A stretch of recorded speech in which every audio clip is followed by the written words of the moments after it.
Chapter 22, Pleione. The passing sign read, "Welcome to Mississippi." It had been 4 hours since we'd left. The clock said 11:47 p.m. After battling with myself whether to read the book or not, I decided to give it a go. The guys listened through my thoughts. Chapter 4. It was a warm summer day on the outskirts of Mount Olympus. The breeze blew, and the smell of the nearby river was refreshing. Pedumala flowers flooded the ground with the colors of the beautiful rainbow. The trees whispered from the wind, and enchanted butterflies communicated with the sounds of their wings flapping softly in the air. Pleione sauntered through the forests of Arcadia, picking berries for her six daughters and her husband Atlas. She planned to have supper ready just before the sun sets, but questioned her husband's presence. Shortly after her sixth daughter was born, Pleione had felt lonely. Atlas had become distant from the family due to his long days of work. He came home late at night, if at all, ignoring Pleione with minimal communication and no appreciation for the work she did. This brought sadness, an unwanted feeling inside her. Over time, holding back tears became more of a challenge. While placing the berries in her basket, something startled Pleione. The sound of crackling leaves resonated nearby. She surveyed the area but saw no one. Pleione turned around to see rustling trees and flowers moving so slightly from the moving air. The same crackling sound repeated. Her mind pondered. Curiosity rose, and she stepped toward a bush to investigate further. On the other side of the bushes was a hunter holding his golden bow and arrow, ready to free the arrow to penetrate his dinner. He believed a doe was in the line of sight. The hunter hesitated with the release of the bowstring. Something odd caught his eye, or someone. He slowly approached the bush as this living entity stepped out from behind it. A beautiful lady stood before him.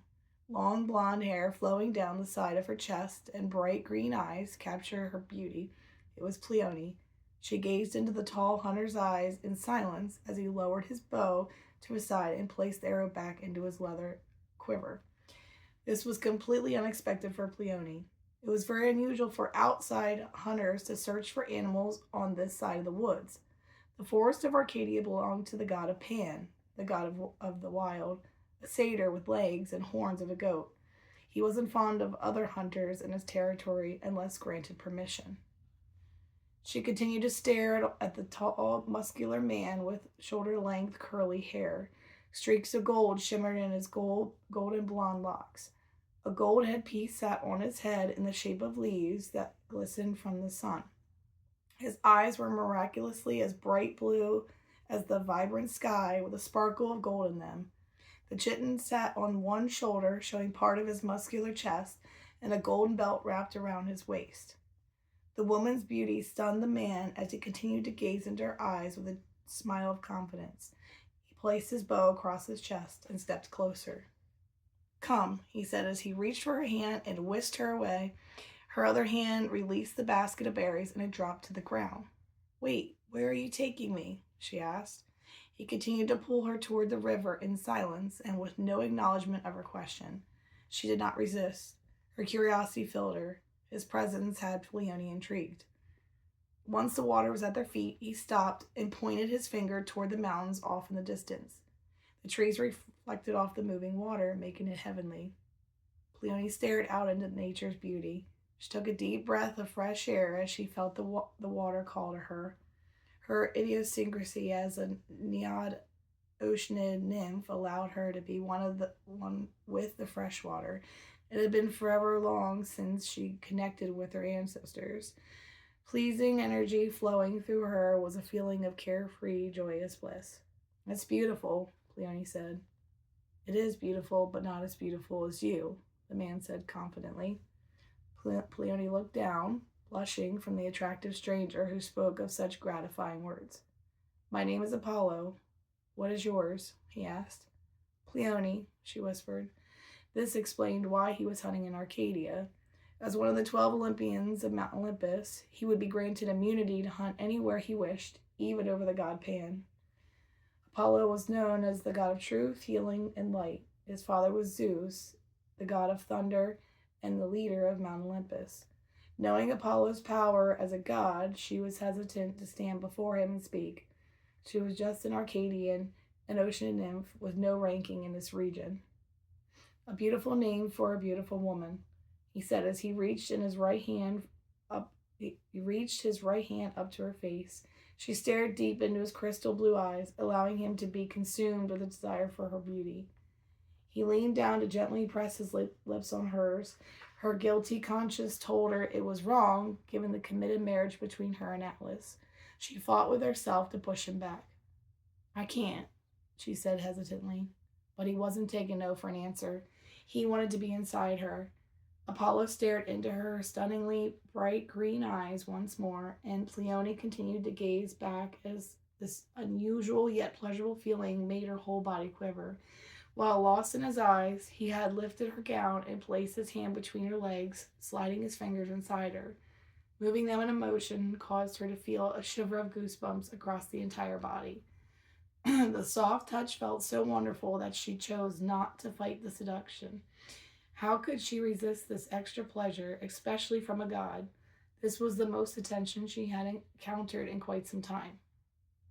Apollo carefully laid her down on the hard surface adjacent to the water.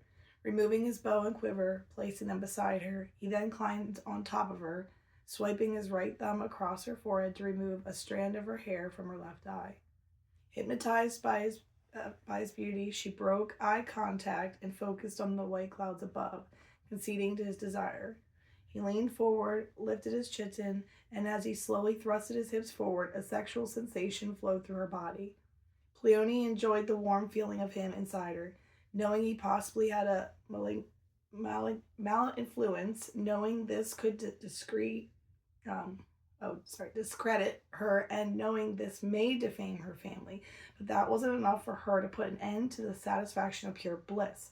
She closed her eyes, feeling guilty with every thrust, but moaning from the exhilaration of pleasure he continued to give her.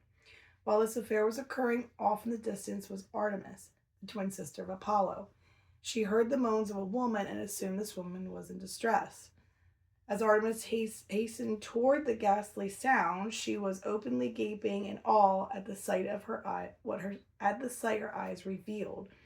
These were not moans of distress, but the acts of sexual coupling. She observed the woman on her back, accepting pleasure from her brother Apollo. Artemis examined closely and recognized the woman as Pleione, the wife of Atlas. She continued to gawk as her brother satisfied the woman.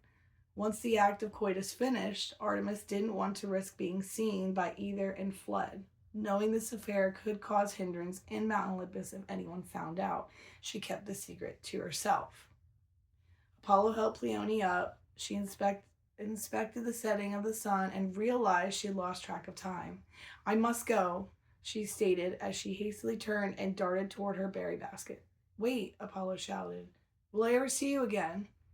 Pleione didn't respond as she disappeared from his sight. With disappointment, he returned to the woods to hunt with his sister. Pleione picked up the basket and daydreamed of the pure ecstasy she had just encountered with Apollo. Her heart fluttered and her stomach tingled in a way she had never felt before. But this must be ignored. She knew, and she returned to her unhappy life with Atlas, taking the secret with her to hold forever. 3 months went by, and she still reflected on the day another man was inside her. But on this day, while out picking fruits, something happened. She felt her stomach and knew she was with child, knowing the father wasn't Atlas, but too ashamed to tell the family the truth.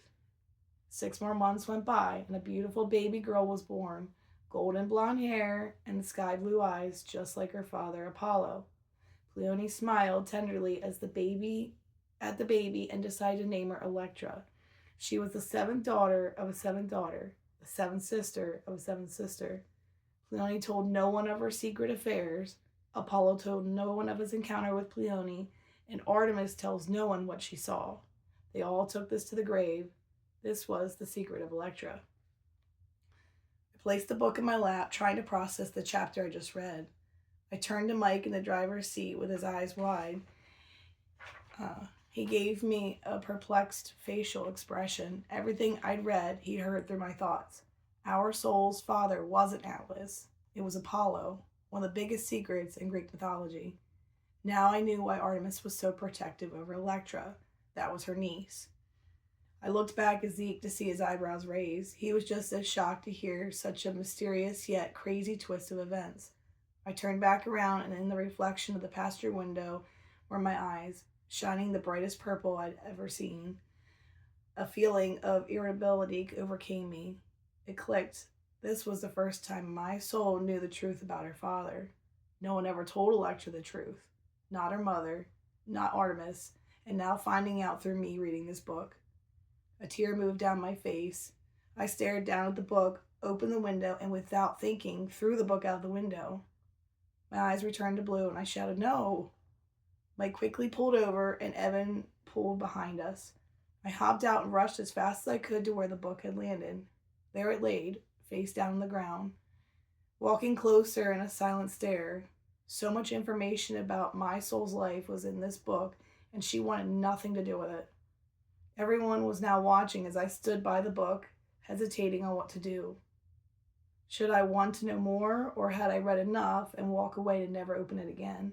I was battling with myself, unsure what was the right decision. I didn't want to upset Electra, as that wasn't my intention. But suddenly, while deep in thought, bang! What the hell? We all ducked down. We were being shot at by trackers. How did they find us? They must have been following us for some time, waiting for the right moment. We couldn't get back to the cars to get the guns, so without thinking, the 6 of us bolted into the dark forest, scattering to save our lives. Running as fast as I could, with what little moonlight shone through the woods, trying to find cover while my feet felt the uneven ground underneath me.